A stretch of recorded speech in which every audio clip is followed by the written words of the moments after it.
이런 이야기가 있습니다. 한 초등학교에 선생님이 아이들에게 숙제를 내줬습니다. 어떤 사람이 되면 행복할지 써오라고 숙제를 내줬더니 한 아이는 커서 아빠가 되겠다 적어왔고요, 어떤 아이는 선생님이 되겠다, 어떤 아이는 과학자가 되겠다, 어떤 아이는 사업가가 되겠다 이렇게 적어왔는데, 선생님이 보니까 한 아이가 행복이라고 적어온 거예요. 그래서 얘가 좀 잘 이해를 못했나 보다 싶어가지고 아이를 불러서 내가 숙제를 잘 이해 못한 것 같구나 이렇게 얘기했더니, 이 아이가 선생님을 빤히 쳐다보면서요, 선생님은 인생을 잘 이해 못하신 것 같으네요. 그렇게 얘기했다는 것입니다. 여러분, 우리 인생은요, 어떤 사람이 되어서 행복한 것이 아니라 참된 행복이 무엇인지를 깨닫고 그것을 붙잡고 살아가면 내가 무슨 일을 하든지 어떤 사람이 되었든지 그 행복을 놓치지 않게 될 줄로 믿습니다. 여러분, 참된 행복이 어디에 있습니까? 여러분, 우리는 성도로서, 하나님의 백성으로서 하나님을 떠나서 도대체 우리가 세상에서 어떤 것에서 행복을 얻을 수 있다는 말입니까?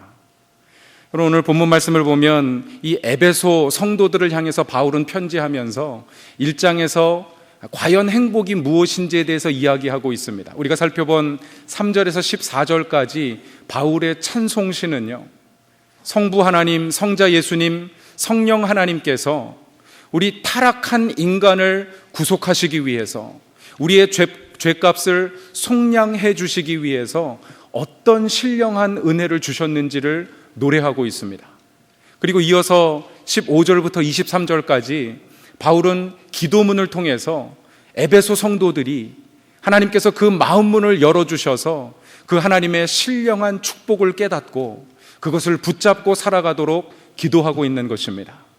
여러분, 저는 저와 여러분이 그 하나님의 신령한 은혜를 붙잡고 이 세상에서 참된 자유를 경험하고 참된 행복을 누리실 수 있기를 주님의 이름으로 축원합니다. 우리의 행복은 거기에 달려 있습니다. 하나님을 바라보는데. 그런데 오늘 2장을 시작하면서 사도 바울은요, 왜 인간이 그 행복을 누리고 있지 못한지 우리의 영적인 문제를 진단하고 있습니다. 우리 2장 1절 말씀을 같이 한번 읽겠습니다. 시작. 그는 허물과 죄로 죽었던 너희를 살리셨도다. 여러분이 2장 1절 말씀은요, 선언문입니다. 사실 헬라어 성경을 보면 6단어의 짧은 문장인데, 원래 헬라어 성경에는요, 우리 한글 성경에는 그가 살리셨다 이런 표현이 들어가 있는데 헬라어 성경에는 그런 단어가 없습니다. 그래서 제 성경을 보면 그는 허물과 죄로 죽었던 너희를 살리셨도다라고 하는 단어가 작은 글씨로 쓰여져 있습니다. 아마 여러분 중에도 작은 글씨로 쓰여진 성경이 있을 텐데, 저는 옛날에 이렇게 작은 글씨가 나오면은요, 성경이 칸이 좁아서 작게 썼나 보다 이렇게 생각을 했는데 그게 아니고요, 원래 원어 성경에 없는데 의미를 살리기 위해서 집어넣은 표현들을 이렇게 작게 표현을 한 것입니다. 원래 헬라어 성경은 뭐라고 기록이 되어 있냐면, 너희는 허물과 죄로 죽었느니라. 여러분, 이것은 마치 법정에서 어떤 판결문을 읽는 것처럼요, 사도 바울은 우리의 영적인 실상을 이렇게 이야기하고 있는 것입니다. 우리 같이 한번 읽겠습니다. 시작. 너희는 허물과 죄로 죽었느니라.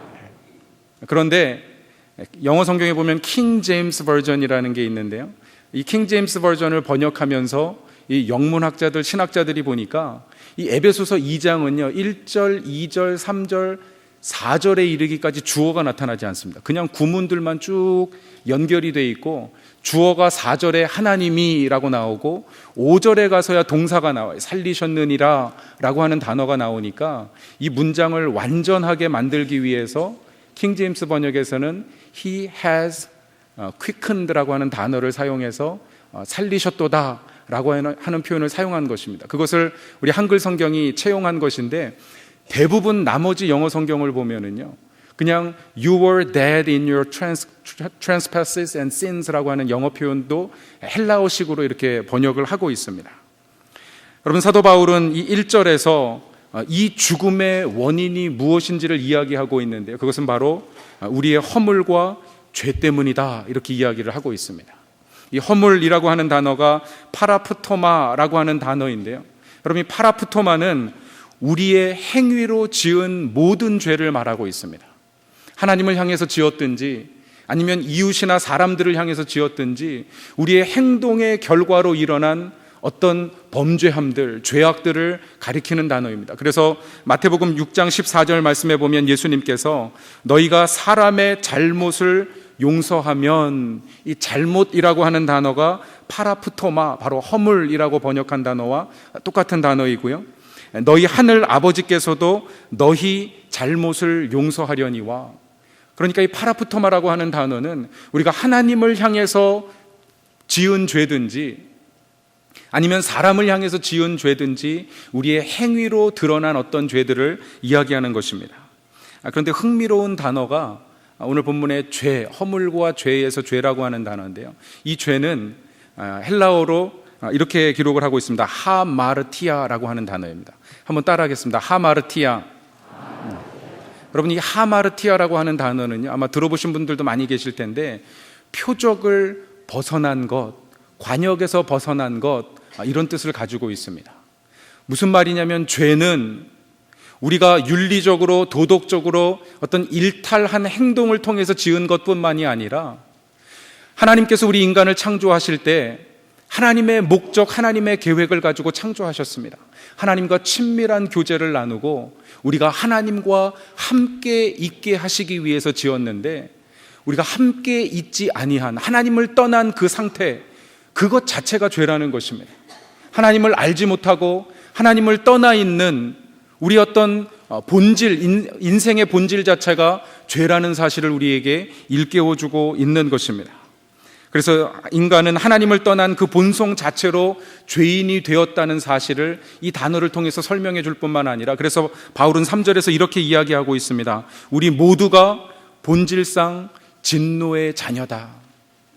이미 우리가 허물과 죄로 죽어 있지만 우리가 영적으로 죽은 존재일 뿐만 아니라 하나님의 진노하심, 그 심판을 받아 마땅한 존재가 되었다라고 이야기하고 있는 것입니다. 그럼 누가 죽은 것입니까? 오늘 1절 말씀에 보면 너희가 죽었다, 이렇게 이야기를 하고 있습니다. 우리 1절 말씀을 다시 한번 같이 읽겠습니다. 시작. 그는 허물과 죄로 죽었던, 너희가 라고 이야기하는데, 여러분, 그 너희가 누구인가? 성경학자들은 보니까 이 에베소서를 쓰면서 사도 바울이요, 너희라는 단어를 쓸 때마다 보니까 이게 다 이방인들을 가리킨다, 이렇게 생각합니다. 그래서 이 너희는 예수 그리스도를 알지 못하는, 할례받지 않은 이방인들을 말한다고 이렇게 생각을 합니다. 여러분, 과연 죄로 인해서 영적으로 죽은 자와 같이 된 것이 이방인만의 문제인가?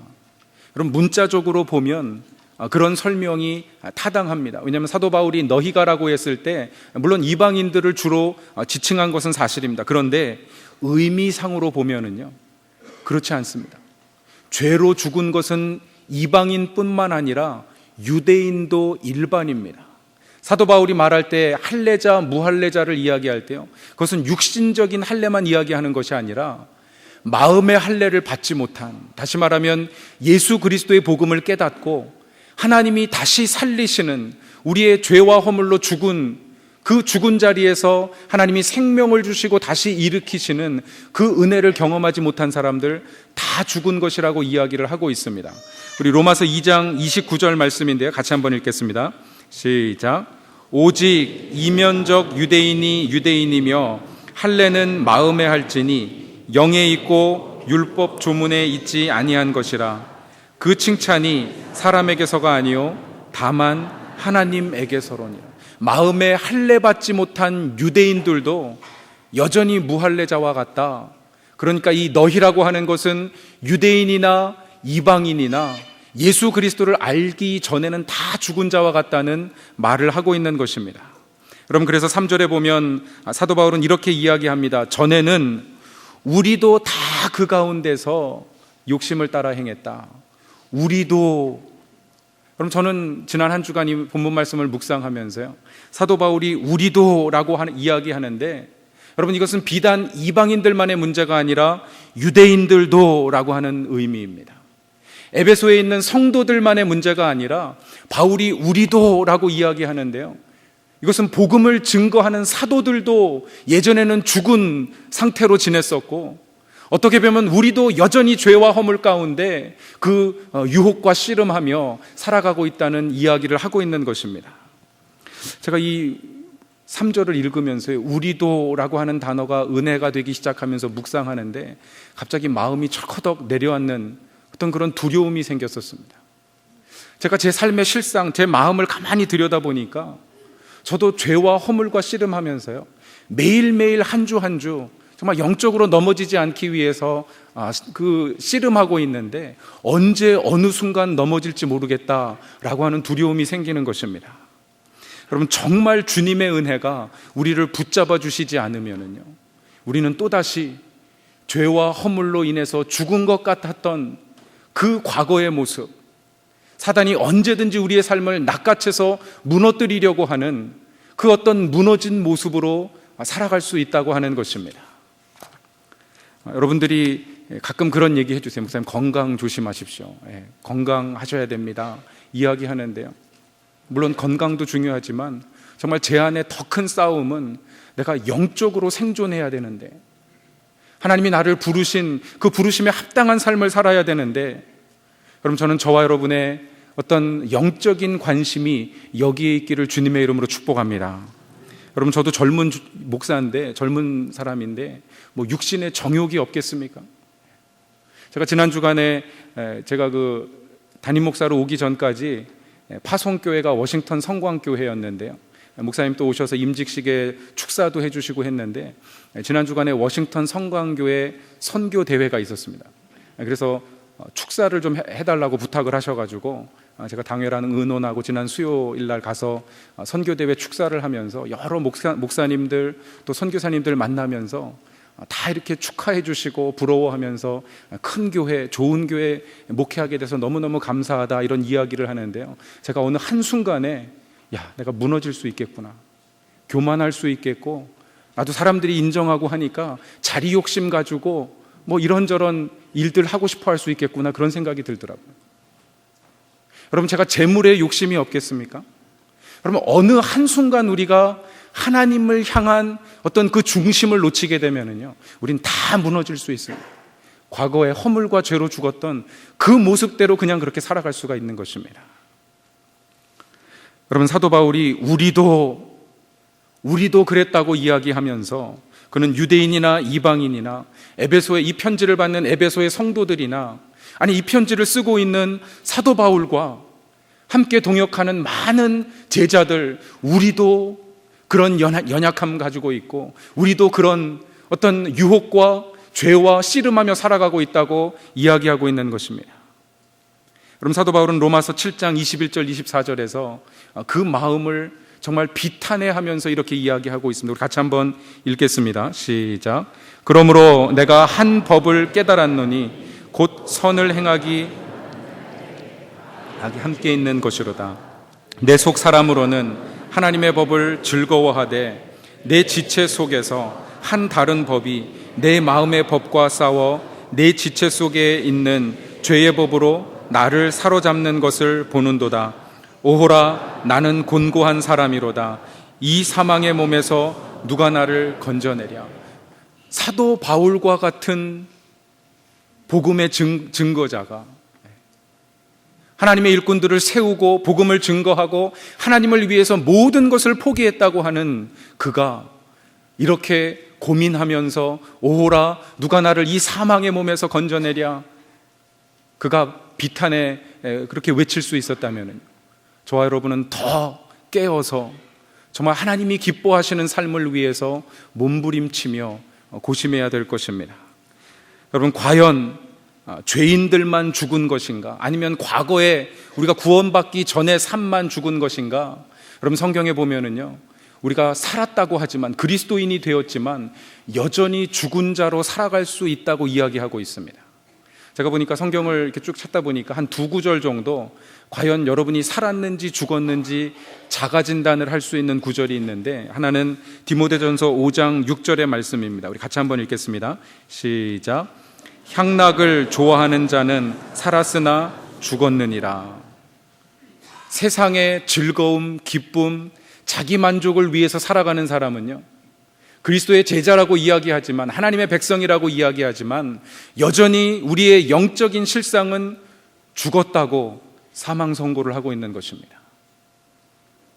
여러분, 나는 그런 사람이 아닌가?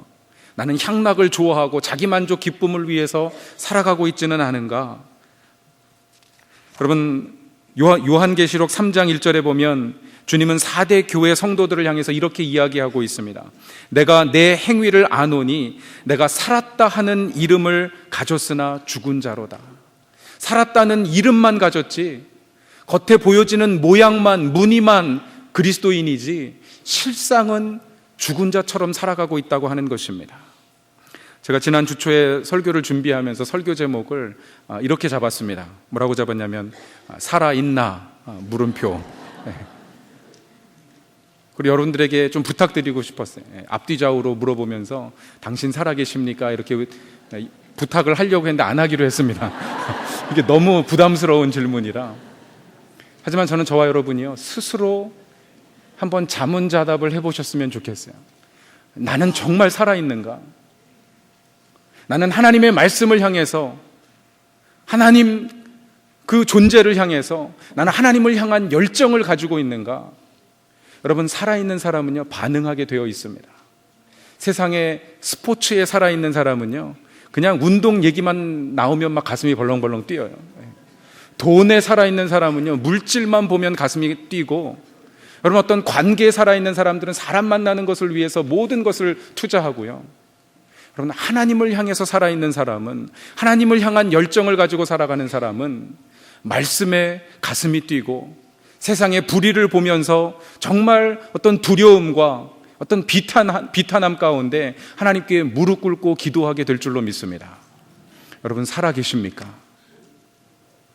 여러분, 바울은 오늘 2장 1절에서 3절까지 죽은 자가 어떤 사람인가, 죽은 자의 특징을 3가지로 이야기하고 있는데, 우리가 오늘 그것을 살펴보면서 과연 어떻게 우리는 영적으로 죽은 자로 살지 아니하고 하나님의 백성으로 하나님의 생명을 가진 자로 살아갈 것인가 함께 좀 생각해 보기를 원합니다. 첫 번째로, 영적으로 죽어 있는 사람들은요, 이 세상 풍조를 따릅니다. 2장 상반절만 우리가 한번 같이 읽겠습니다. 2장 전반부만 읽겠습니다. 시작. 그때 너희는 그 가운데서 행하여 이 세상 풍조를 따르고, 이 세상 풍조를 따른다. 세상 사람들이 하는 대로 따라가면서 악한 문화, 정말 깨어진 어떤 사회를 바라보면서요, 아무런 느낌이 없는 것입니다. 거기에 그냥 휩쓸려서 살아가는 거예요. 사람들이 다 그렇게 하니까, 세상이 다 그렇게 살아가니까 나도 그렇게 살아도 된다고 생각하는 것입니다. 왜냐하면 영적인 양심이 죽었기 때문에 그래요. 영적으로 죽은 삶을 살고 있기 때문에 그렇습니다. 우리가 영적으로 살아있다면, 하나님을 향해서 살아있다면 정말 애통하는 마음으로 그런 상황을 만족하는 것이 아니라 우리가 슬퍼하면서 기도할 수밖에 없는 것입니다. 여러분, 세상의 풍조가 무엇인가 보니까 갈라디아서 5장 19절 21절에 보니까 사도 바울은요, 육신의 일과 성령의 일을 구분하고 있습니다. 육신의 일은 무엇이냐? 육신의 일은 분명하니 곧 음행과 모든 음란한 생각, 말들, 그것에 쩔어 사는 것, 그것은 영적으로 죽은 것입니다. 더러운 것과 호색과 우상숭배와 주술과 원수 맺는 것, 우리가 자연스럽게 나를 싫어하는 사람들 배척하고 원수 맺는 것, 원수라고 생각하는 것, 그거 영적으로 죽은 것입니다. 내가 미워하고 원수 맺지만 그것이 잘못되었다는 사실을 깨닫고, 하나님, 내가 이러면 안 되는데, 하나님, 내가 이렇게 살 수 없는데, 이런 마음이 있는 것은요, 우리가 살았기 때문에 그런 거예요. 여러분, 분쟁과 시기와 분냄과 당짓는 것, 여러분, 정당을 하나 만들었다는 얘기가 아니고, 당짓는 것은 우리와 너희를 구분하는 것입니다. 여러분, 이것은 자연스러운 인간의 본성이에요. 세계 어느 나라 어느 문화를 가도 우리와 너희를 구분하는 어떤 사회적인, 인종적인, 계급적인 기준을 가지고 있습니다. 그런데 그게 세상의 풍조라는 것입니다. 육신의 일이라는 거예요. 영적으로 죽은 사람들이 하는 것이라는 것입니다. 영적으로 살아있는 사람들은 그리스도께서 둘로 막힌 것을 허셨는데 다시 담을 쌓는 것이 아니고 우리 안에 막힌 게 있어도 다시 그것을 헐고 품고 안아내기 위해서 몸부림친다는 것입니다. 분열함과 이단과 투기와 술취함과 방탕함과 또 그와 같은 것들이라. 여러분 이어서 같이 한번 읽겠습니다.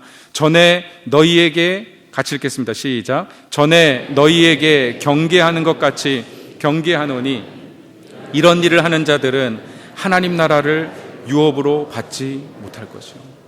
그럼 세상 풍속을 따라서 이렇게 현저한 육체의 일들을 하면서 살아가는 사람들은요, 하나님 나라를 유업으로 받지 못한다는 것입니다.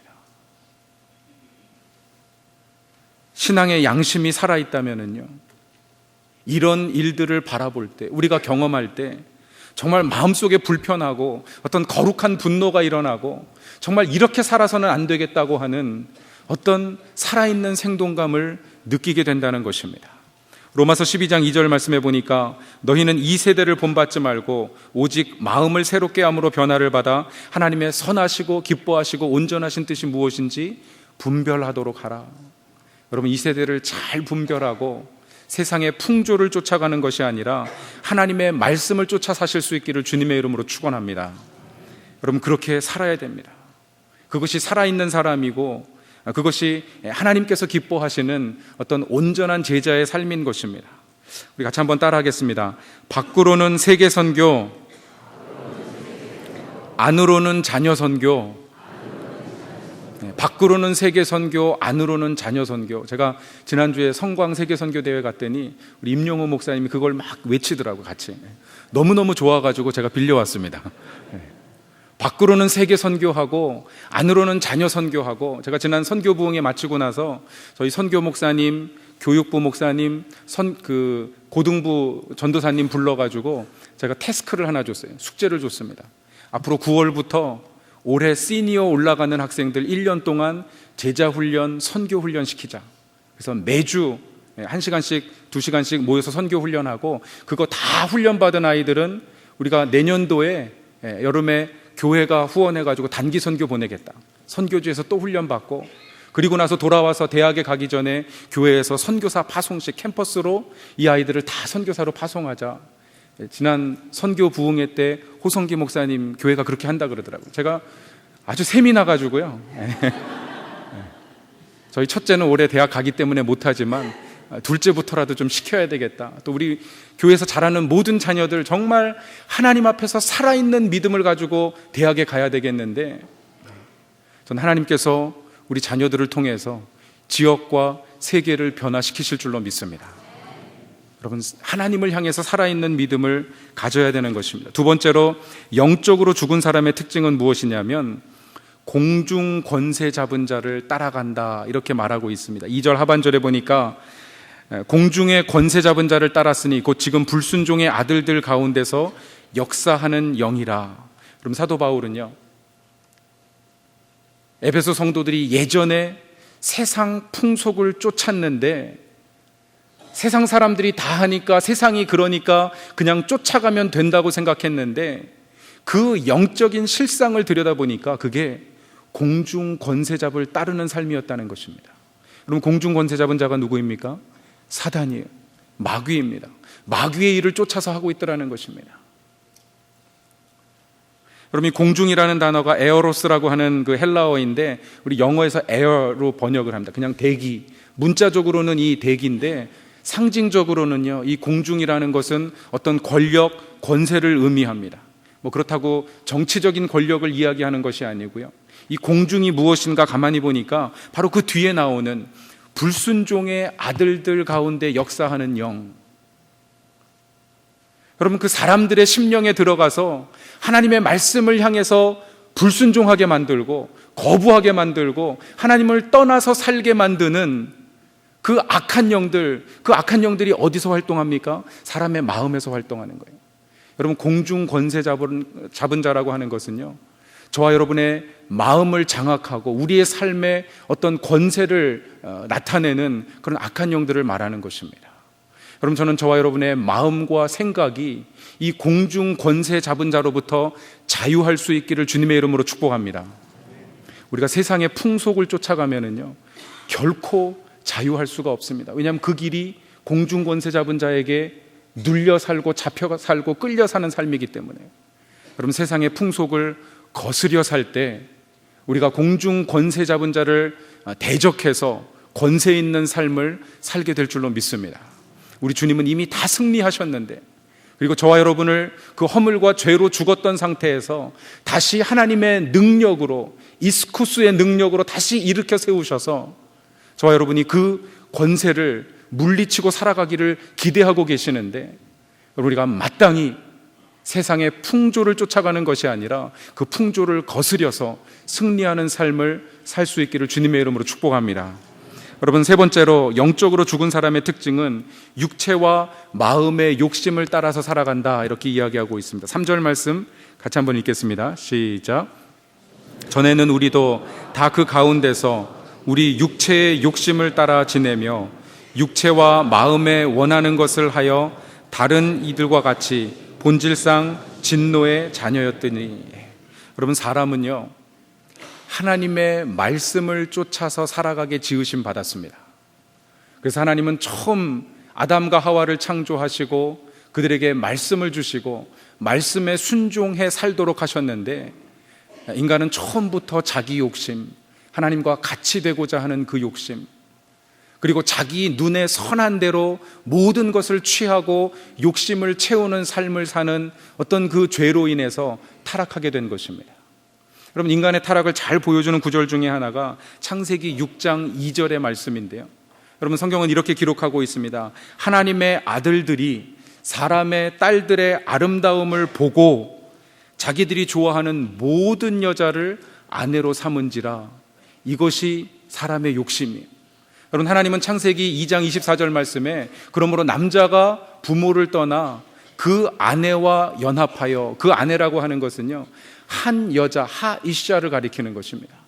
한 남자가 한 여자와 연합하여 부부가 되라고 말씀하셨는데, 사람들은 자기 눈에 좋은 대로 취하고 하나님의 말씀을 쫓아서 살기를 거부하고 자기가 좋아하는 대로 자기 욕심을 쫓아서 살아가더라는 것입니다. 그럼 이 욕심이라는 단어가 에피수미아라고 하는 그 헬라어 단어인데요, 그 의미에 이런 뜻이 있습니다. 금지된 것을 갈망하는 마음을 통제하지 못하는 욕망. 무언가 금지된 것이 있는데 그것을 통제하지 못하고 넘어가서 범하는 것, 그게 욕심이다, 이렇게 이야기를 하고 있습니다. 여러분, 사실 우리 인간에게 있는 어떤 욕구, 디자이어는요, 그건 건강한 것입니다. 하나님이 주신 거예요. 하나님이 창조하실 때부터 아담과 하와에게 어떤 건강한 삶을 위해서 욕구를 주셨습니다. 식욕을 주셨고, 또한 어떤 휴식할 수 있는 수면욕을 주셨고, 어떤 성적인 관계 혹은 사회적인 관계를 맺어가고자 하는 어떤 그런 욕구를 주셨습니다. 그것은 건강한 생존을 위해서 반드시 필요한 거예요. 그런데 존 스토트는 이렇게 평가하고 있습니다. 음식에 대한 욕구가 선을 넘게 되면 폭식이 되고, 휴식에 대한 욕구가 지나치게 되면 게으름이 되고, 성에 대한 욕구가 타락하면 파괴적인 정욕이 됩니다. 자연적인 욕구들이 죄의 성향을 띠게 되면 욕망으로 변하게 되는 것입니다. 자연적인 욕구가 욕심을 만나게 되면은요, 파괴적인 욕망이 되더라는 것입니다. 여러분, 이것이 무서운 일이에요. 여러분, 죄와 허물로 죽어져 있는 사람들은요, 보니까 세상을 쫓는다고 이야기하지만 결국은 다 자기 욕심을 채우기 위해서 살아가더라는 것입니다. 이기적인 욕심이 우리 삶에 들어오면은요, 그래서 욕망이 일어나게 되면 파괴적인 권세가 우리의 삶을 지배하게 되어버립니다. 그래서 건강도 깨지는 거예요. 폭식하게 되고 과도하게 먹고 하다 보니까 여러분, 관계도 깨어지는 것입니다. 사회도 파괴되는 것입니다. 이것이 영적으로 죽은 사람들의 특징입니다. 여러분에게 묻고 싶어요. 여러분, 아직 살아 계십니까? 죽어 계시는 분이 몇 분 계신 것 같아요. 고개를 떨구고. 여러분, 살아있어야 돼요. 하나님을 향해서 살아있어야 합니다. 정말 우리가 영적으로 살아있다면요, 어떤 우리의 죄된 모습을 바라볼 때마다 깨닫고 직면할 때마다 정말 괴로워서 견딜 수 없는 어떤 그런 거룩을 향한 열정이 있어야 되는 것입니다. 그럼 세상을 거스려 사는 것이 무엇인가? 제가 고민하다가 2절 말씀해 보니까 반복되는 단어가 하나 있습니다. 2절에 뭐라 그러냐면 그때의 너희는 그 가운데서 행하여 이 세상 풍조를 따르고 공중권세 잡은 자를 따랐으니, 그래서 이 따랐다라고 하는 단어를 쭉 살펴보니까 헬라어로는 페리파테오라고 하는 단어인데요, 이 파테오는 걷다라는 단어입니다. 페리는 옆에서라고 하는 단어예요. 옆에서 함께 걷는 것, 그것이 페리파테오, 따랐다라고 하는 의미인데, 제가 가만히 보니까 이 단어를요, 히브리어 성경을 헬라어로 번역할 때 70인역에서 할라크라고 하는 히브리어를 페리파테오라고 번역을 했습니다. 근데 이 할라크가 무슨 단어냐면 동행이라고 하는 단어예요. 여러분, 성경은요, 하나님과 동행한 사람들의 이야기가 많이 기록이 되어 있습니다. 그런데 그 중에 가장 유명한 사람 중에 하나가 바로 에녹이에요. 에녹은 65세 아들을 낳고 이름을 뭐라고 불렀습니까? 무두셀라. 성경에서 가장 오래 산 사람, 969년을 살았습니다. 근데 성경을 보면 그가 무두셀라를 낳고 65세에 300년을 하나님과 동행하였더라 기록을 하고 있어요. 그럼 저는 저와 여러분이 우리의 남은 삶을 하나님과 동행하실 수 있기를 주님의 이름으로 축원합니다. 세상을 따르는 삶, 세상과 동행하는 삶이 아니라 여러분, 세상을 거스리기 위해서는요, 하나님과 동행하는 삶을 살아야 됩니다. 여러분, 하나님을 동행하는 삶이 무엇인가? 여러분, 에녹의 삶을 보면, 여러분, 사실 성경은 에녹의 삶에 대해서 그렇게 많은 것을 기록하지 않습니다. 창세기 5장에 보면 21절 24절에 그냥 에녹은 65세에 아들을 낳았고요, 그 이름을 무두셀라라고 했고 300년을 하나님과 동행하고 그리고 나서 하나님이 저를 데려가셔서 이 땅에 있지 않았다, 그것이 성경의 기록의 다입니다. 그런데 여러분, 이 에녹은요, 정말 하나님을 위한 삶을 살았습니다. 우리 유다서 14절과 15절 말씀을 같이 한번 읽겠습니다. 시작.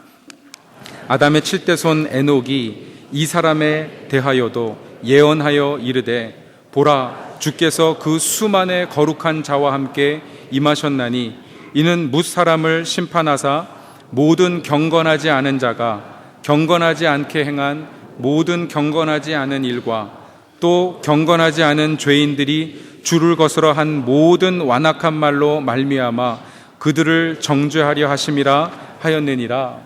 거룩하지 않은 세대, 경건하지 않은 사람들이 경건하지 않은 행동과 경건하지 않은 말을 할 때 에녹은 가만히 있지 않았습니다. 마음이 괴로웠을 것이고요, 그들을 향해서 하나님의 심판의 메시지를 선포했다, 이렇게 기록하고 있습니다. 왜 그렇습니까? 세상을 쫓아 산 것이 아니고 그가 세상을 거스려 살았기 때문에 그렇습니다. 하나님의 손에 붙잡힌 바 되어서 하나님을 향한 열정을 가지고 살았기 때문에 그렇습니다. 여러분, 저는 저와 여러분이 하나님의 손에 붙잡힌 인생 사실 수 있기를 주님의 이름으로 축복합니다. 제가 이런 얘기 한번 드린 적이 있는데, 어떤 사람이, 어떤 신사가 고속도로에 차를 몰고 쫙 가는데요, 갑자기 창 옆으로 뭔가 쉥 하고 지나가는데 보니까 닭 한 마리가 막 달려가는 거예요. 닭이 엄청나게 빨리 달리는 것입니다. 예전에 로드런너 만화를 보신 분이 있는지 모르겠는데, 이 신사가 신기해가지고 닭을 열심히 쫓아가지고 가는데 보니까 어떤 한 농가로 휙 들어갑니다. 그래서 그 농가로 들어가가지고 주인을 만나서 농부에게 지금 좀 전에 닭이 빨리 달려서 들어왔는데 당신 닭이냐 그랬더니 자기 닭이라 그래요. 그 닭을 나한테 팔라고 내가 1,000불에 사겠다 그랬더니 이 농부가 아무런 대답도 안 합니다. 한심하다는 듯이 쳐다보는 거예요. 이 신사가 내가 이 사람을 잘못 봤구나, 돈을 좀 더 줘야 되겠다 그래서 2,000불에 팔라 그랬더니 이분이 안 팔아요 그러는 거예요. 이 어수룩하게 봤던 농부가 보통 사람이 아니다 생각을 해가지고, 자, 그러면 내가 10,000불에 이 닭을 살 테니까 파십시오, 이렇게 얘기를 했습니다. 닭 한 마리 10,000불. 그랬더니 이 주인이 하는 소리가 막 화를 내면서, 아니 못 판다니까요, 대체 잡혀야 팔지요, 뭐 그랬다는 것이죠.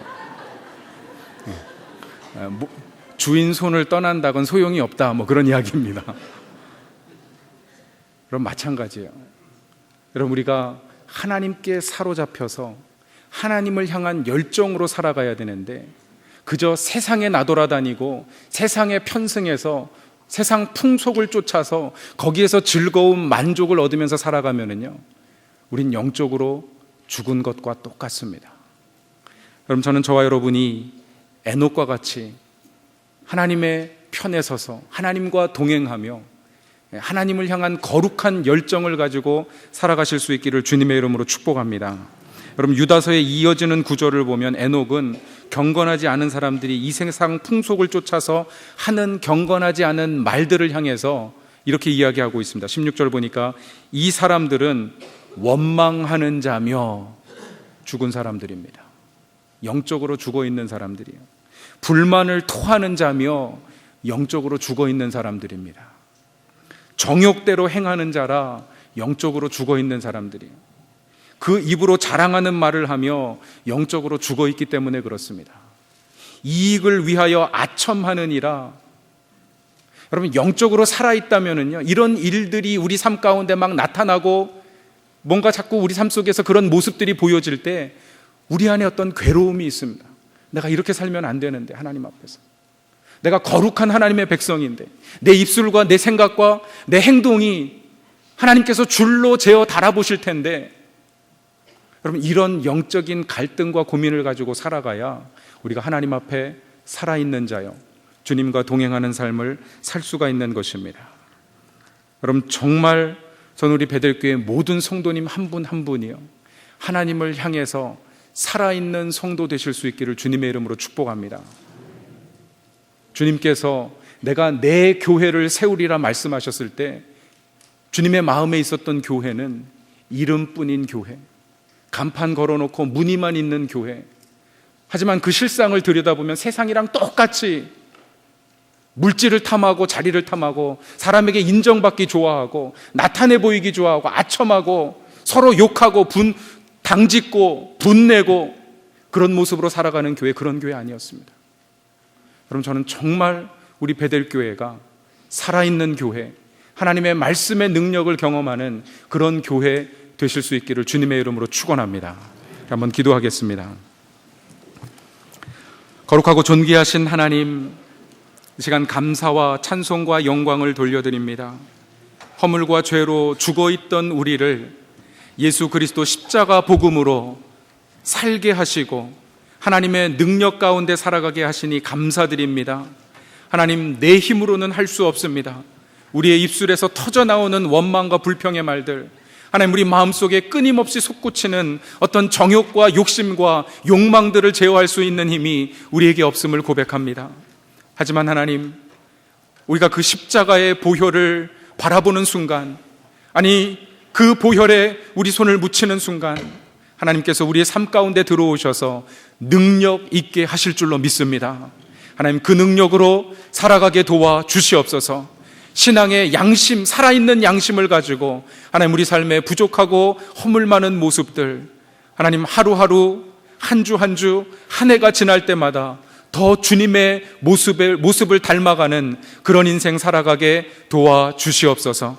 감사드리며 예수님 이름으로 기도드리옵나이다. 아멘.